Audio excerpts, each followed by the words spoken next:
Well, good day, friends and members of Bay United Methodist Church. Thank you for joining me for a few moments of devotion today.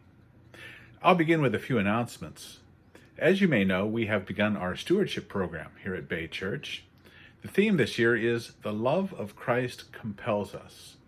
We are exploring the tremendous motivation we have to live in obedience to Jesus when we see the amazing love he has for us. Please consider the impact of Christ's love on you. Think about where you'd be without that love, and let that guide your giving. Pledge cards will be due November 22nd.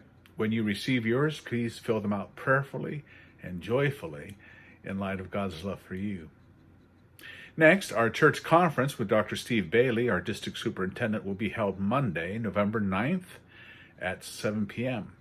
It will be held remotely at the church, so please come masked to the church sanctuary, and we will link up with Dr. Bailey from there.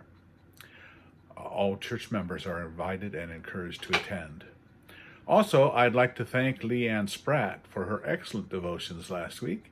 I asked her to fill in for me because, I got a card in the mail requiring me to come for jury duty.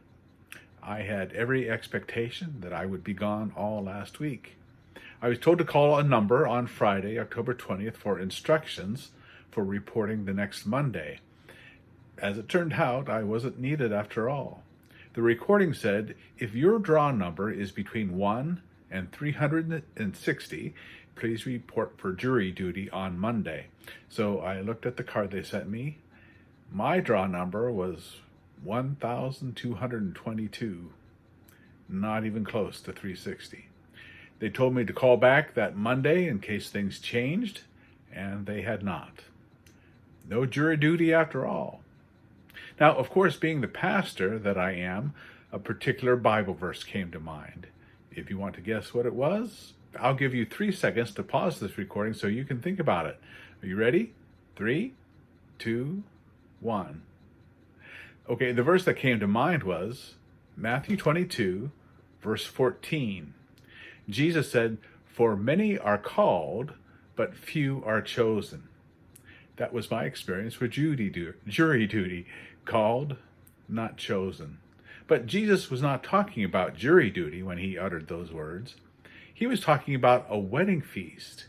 He said the kingdom of God is like a wedding feast, and the root message is this: even though you may have received an invitation to the feast, though you may have been called to attend, you must comport yourself to the expectations placed upon a guest.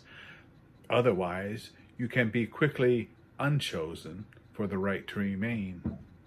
Jesus told a parable to explain this. He told of a king who is planning a wedding feast for his son. Now, today, we plan out weddings months ahead of time. The date is set in stone. You can plan to attend far in advance. But in Jesus' day, wedding feasts occurred whenever the hosts were ready. That meant guests should be ready to attend the feast with little or no notice at all. In the parable, when the king said the feast was ready, he sent out the servants to tell the guests to come. Everything is ready. Come to the banquet. Celebrate with me. But for whatever reason, the guests decided not to come. They stayed home. Was it Super Bowl Sunday? I don't know. So the king sent out more servants. But they were ignored as well. In fact, some of those servants were mistreated. Some were even killed. The king was enraged, and he told his servants to go out into the streets and invite anyone they could find. Come to the feast, good, bad, rich, poor, anyone. Many are called, you see. Now, when you come to a wedding feast in those days, the host would supply you with a robe to wear. Something special, something festive, something that reflected the significance of the day. You didn't just wear your own everyday clothes. That would be disrespectful to the host and show dishonor to the occasion. Now, you should also understand, by the way, that in the Bible, clothing is symbolic of righteousness. Adam and Eve became aware of their nakedness. After they sinned, they realized they had no righteousness. In Revelation, we see the saints robed in dazzling white. That is their righteousness being displayed. So during the feast, the king spots a fellow who spurned the wedding garments offered him and wore his own clothing instead. See the symbolism here? He thought his own clothing, his own righteousness, was good enough for the occasion. How wrong he was. He was bound up and thrown out into the outer darkness. Everyone is invited to the wedding feast in God's kingdom. Many are called, but if you expect to attend, you need to put on the righteousness God himself provides you. And that righteousness comes to you when you put your faith in Jesus. Don't think your old sinful lifestyle is going to cut it in the kingdom of God. God says, "Be holy, for I am holy." But God himself provides the clothing for the feast.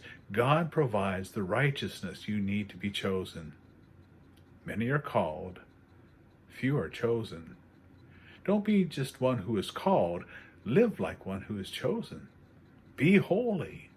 Wear the righteousness God supplies, because the feast is wonderful. You want to stay. Enjoy the feast, dear ones. I'll see you soon.